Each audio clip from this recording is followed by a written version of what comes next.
Walters. How you guys doing? Let me do one more, make sure that I get everybody who needs to record. I can give permission to has it. I think they do. Ryan, why don't we go ahead and start off with a real quick opening statement, just a little bit about how you're getting set up for spring ball. It starts tomorrow, and what your expectations are going in, and then we'll open up for questions. Obviously really excited to get to football. Those guys have been doing a great job in the weight room with Tank and conditioning drills with us in the mornings. They've been attentive during meetings, and they're itching at the chance to finally go kick the ball off a little bit in spring ball and go compete. You do all the work in the weight room and on the field with conditioning drills to get better and train for football. And so now we get a chance to go play ball. And so that's why everybody's here, and we're excited to go do so, see where we're at. Obviously there's a lot of work needs to be done, and this is just a chance to improve and for that final product come the season. As far as expectations, defensively, we're talking about three things. That's be on time, be urgent, and be prepared. You know what I mean? Be where you're supposed to be when you're supposed to be there. Make sure that you're doing the things to allow yourself to do that. Be urgent, doing everything with a purpose, it's, running on and off the field and being attentive in meetings and taking good notes, and then being prepared, like studying away from the building, applying the technique and fundamentals to 11-on-11 situations, and then going out and have fun playing. That's what it's a game. We're playing a game, so let's go have fun this spring. All right, we'll go ahead and Alec, you can start off, and then just going down the list, folks. Thanks. Hey, Coach, obviously with the roster being released last week, we were able to get a look at it. There was a couple guys who changed positions, Owen Carney, Seth Coleman, Isaiah Gay, another one. They all moved to outside linebacker. What kind of went into the decision to move those guys around a little bit? Just the way we're structuring the defense. Those guys they'll be playing outside linebacker. So that's why we got them the position change. We're just calling it what it is. For what it is, and those guys are having fun with it. It's obviously different techniques and different scheme a little bit. And so I'm excited to see the byproduct of their work in making those transitions. You mentioned their work there a little bit. What are you kind of looking to see out of them in their first full adjustment to, like you said, there's going to be a ball for the first time. So what are you kind of looking out of those guys out of their first spring ball in a new position? Just to play hard and continue to improve. There's a couple of things that we shouldn't have to coach or teach, and that's effort. And so that's what we want everybody to do. We're going to make mistakes. This is our first time together. This is the day one practice tomorrow morning, and so there will be mistakes made. Just go play hard, and we'll correct it. When we get into the film room. So that's really what I'm looking for with those guys is communicating confidently and playing extremely hard. Coach, this program is coming off, 2 years since they had a traditional spring ball. How important is this for you guys just to kind of get back on the field, especially when you're in this transition period with a new coaching staff? It's extremely important. And, I think Coach B's plan has been genius. Just maximizes the amount of time that you get to develop. You talk about going 8 weeks of training before you get to spring ball.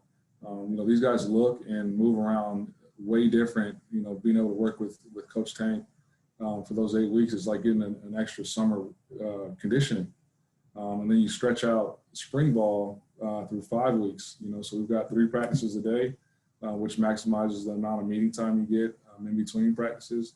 And kind of takes it slow, and that's vital in terms of learning a new system and getting to know players and players getting to know coaches, and so the fact that he was able to take time with this spring, I think is going to pay huge dividends come the fall.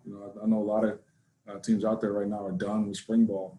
I could not imagine being done with spring ball right now. I feel like we are definitely maximizing the amount of time allotted and really taking our time into, developing our football IQ and mastering, techniques and fundamentals that we're trying to teach to a new system and new coaches and coaches that haven't been with these players before. So kudos to Coach B in doing that and not rushing it. And what's the role for you as you guys look ahead to these spring practices? I mean, are you gonna, focus with a different position group each day, or what's kind of the flow for you? Do you have a plan for how you plan to evaluate and coach your guys in these 5 weeks? Yeah, so I'm working primarily with the safeties, like in terms of a position group. They meet with me. I take them through individual. And then, when you look at a bigger picture, that's when we're getting together as a staff, watching the tape and just making sure everybody's in the right spot and looking at the right things and communicating the right checks. But yeah, as far as, who I'm directly responsible for from a day-to-day operations, that's the safety group. Thank you. Yep. Hey, Ryan, obviously you've been a part of putting new defenses in before, changing systems for a new group. What is the key in, going from one system to a very different system like you and in this implementation process this spring? Yeah, well, this is like the first time I've been able to do it with like a new staff and new player. It's like this is the starting from scratch, like for real, and so what's been awesome though is the collective, minds coming up with terminology and the whys of why we're getting in and out of calls, or what the structure is going to look like, and what we're calling it, what we're calling offensive formations and plays and route concepts, and so that part of it, I'm glad that we took the 8 weeks before spring ball, because it took time, but it was much needed time to get the right product and the right system in place. And so obviously, who knows how it's going to look when that first practice comes. But I'm blessed to be surrounded with really good coaches and to be working for a head guy that gets it.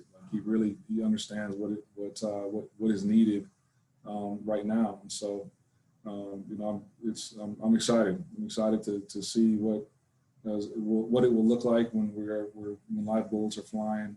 But yeah, we're blessed to have a great staff sitting around the table with me every day.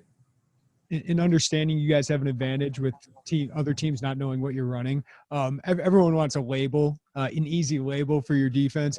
Is that really applicable anymore with defenses, or how do you feel about that? I don't think so, man. I mean, you see sort of the trends, right? Like defensively, you're always reacting to what an offense does.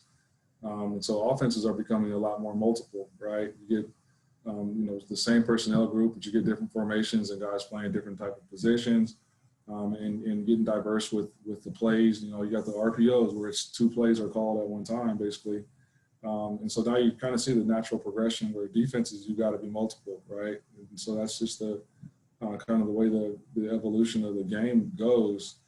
So yeah, it's hard to label, a defense, at least the systems that I've been a part of the last couple of years as, like a cookie cutter, we're a 4-3 or we're a 4-2-5 or we're a 3-4.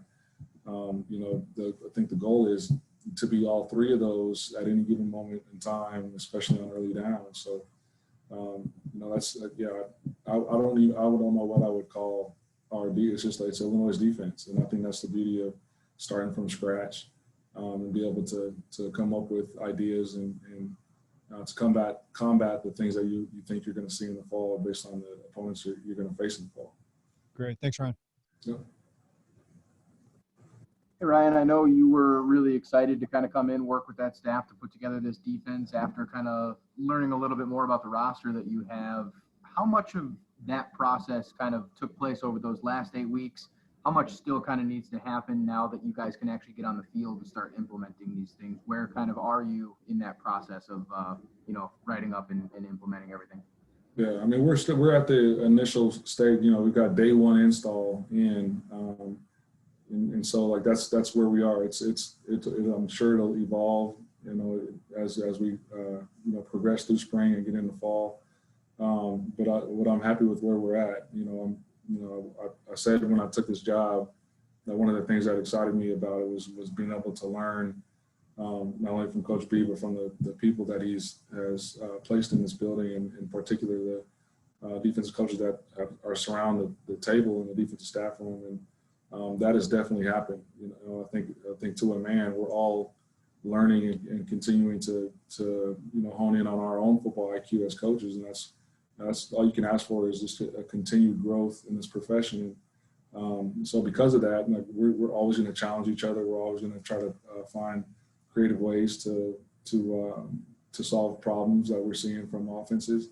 And so I'm sure that we'll evolve and progress throughout the spring, and sit down and dive into the opponents we're going to see this fall, this summer, and continue to grow and challenge each other through fall camp. So, but we're still day one installs where we're at right now. And since the last time we talked, I'm sure you've had time to, break down game tape of everybody on your defense. How much more of an advantage is it for you, though, kind of compared to seeing their game tape and then getting to see them in person? What are some kind of pros and cons of both sides of those, of in-game and in practice? Yeah, I mean, you look at game tape, and, you see it through a lens of what they were being asked to do or trying to accomplish based on what that call was or what position they were playing. You know what I mean? So it's a small sample size of who that player is as an athlete. So now that you get to see them move around and run around, you might go from playing defensive end to outside linebacker. You know what I mean? And I think that's the advantage of seeing them in person. You get to see the total picture, and then we'll see another sample size when we get into spring ball, in terms of seeing them actually play football and put pads on and go execute a call. So you're always evaluating and always processing information. And so that's but yeah, that is definitely the advantage of seeing it in person as in comparison to seeing it on tape. Thanks, Coach. Yeah, thank you. Hey, Brian, this roster is obviously pretty experienced, and a lot of these guys have several years of starting under their belt, and they've kind of always done something a certain way. For you guys as a coaching staff, especially for some of these super seniors, what's the process of maybe meeting them in the middle as they, only have 1 year in this and moving forward? Yeah, I think so the thing that I've been the most surprised with and pleased about, like, I've been a part of transitions before, both as a player and a coach, and it's like, how fast can you get the seniors to buy into what the program is trying to preach or accomplish?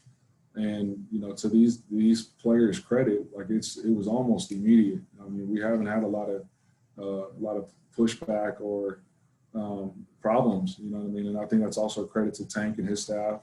That initial 4 to 5 weeks was all with Tank, and those guys meshed really well. And he's not only developing them as athletes, but you talk about leadership and discipline and motivation and all those things, and challenging them. Tank is a bona fide star in his profession. You heard it here, right here. Like, Tank is a star. And I've been thoroughly impressed with what he's done with those guys. And I think that helped, obviously, in the complete buy-in or the total buy-in from the locker room. Again, we haven't put out a depth chart. We haven't had one practice in spring. So, there's obviously going to be some adversities there. But the willingness to do what we've asked them to do through these 8 weeks from the guys in the locker room has been phenomenal. And I think every day as a staff, we've tried to just maintain and continue to develop trust and respect within the players and develop relationships and show that we care about them more than just, who they are as a player, but just getting to know them as people. So, it's sunshine and rainbows right now because we haven't had a practice yet. So, Thanks, Ryan. Brian, if I could ask you about 2 guys that I think are in your position room as safeties, and correct me if they're not, please. But Derek Smith and Prather Hudson, a couple of veterans that have had sporadic playing time other places, and I'm just kind of wondering what your expectations are of those 2 veterans in your room. The same expectations I got of everybody else in my room is to know the playbook, know what your reads and keys are, work at it diligently and play hard when we're at practice. So that's just to go work hard. That's what I expect those guys to do right now. And we'll see where, in terms of competitive standpoint, we'll see what happens through these 15 practices. What do you, I mean, I know you haven't, put a ball down yet. You haven't even gotten it to anything yet. But in your meetings and in your room, what do you like about your safety room right now? So for one, when we have had time to kind of go out and work them out, they work extremely hard. No matter what the drill is, like those guys are going 1,000 miles an hour. I love that about them. When we're in the film room, everybody is sitting down with an open notebook and a pen in hand, and they're taking detailed notes. They're asking, the right kind of questions. They're trying to understand the whys. And then they've had good recall when we've transitioned to another subject and then bounce back to a previous subject. There's been recall there. So I like that room a lot.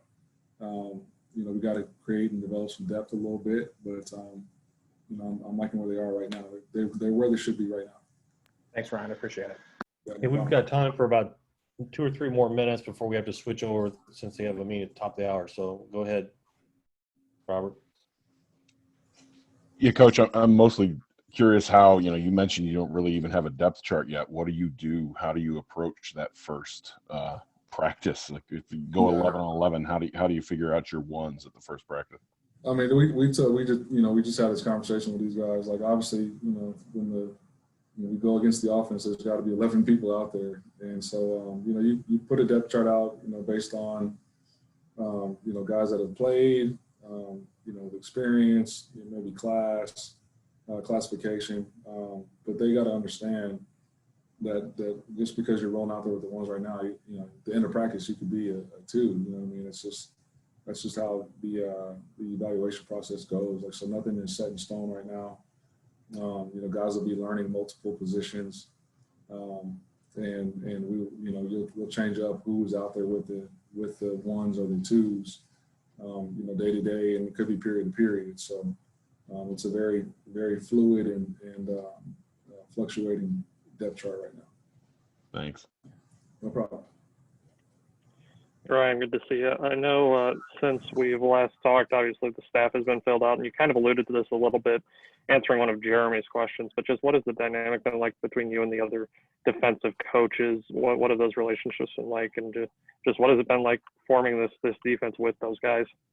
It's been awesome. It's been really fun. We got I was joking on an alumni call the other day, but it's almost been beneficial to sort of get out, by yourself and get to work, because we all got put up in a hotel. So it's like you're back in the dorms with your buddies. You know what I mean? So you develop chemistry that way. I go out to eat with, our defense staff. We go out to eat all the time because everybody, like, people's families and getting houses, like, that's just now happening. So we've had a long time to get to know each other, both in the defensive staff room talking football and also, back at the hotel or sitting out at dinner and telling stories and getting to know each other. So I'm really tight with those guys. I think we all have a tight bond right now. Like, I would hang out with every single one of them. Away from this profession, those would be guys that I would gravitate toward in a natural setting. So blessed that way. They're all, I've said this before, but not only are they high football IQ coaches, but they're good people. They're good character guys, no ego guys, and that's what you got. That's what you need. That's what you got. That's what it's going to take to be able to put the best product possible out there come the fall when it's time to kick off on Saturdays. Okay, last question, Doug. Hi, Coach. Hopefully the recruiting dead period will end at the end of May, and it's going to be the first time you get to see some kids face to face. Can you just talk a little bit about how you're going to tackle that, the first weekend of June, and just how recruiting has been going in general? Yeah, obviously everybody wants it to be back open, and it's hard to evaluate, entire classes without seeing them move around in person. We just talked about the difference of seeing, you know, our own team from tape and then to see them live. That's the same. It holds true in the recruiting process. So right now, you do what you can do, and that's, you know, set up Zoom. We got Zoom meetings all day long, and that's what he's talking about with the meeting on top of the hour. We got a Zoom call coming in, and you know, it's constantly being on the phone. You know, zooming in on football chalk talk with the guys, and then so, you know, obviously when they open it up, you saw Coach Beelan was pushed to try to get official visits right away, and I think that's smart. Try to get ahead of the curve a little bit. And recruits right now are itching to get on campus, and I can see why. I couldn't imagine making a decision without first seeing a place with my own eyes. So that's kind of where we're at right now from a recruiting standpoint.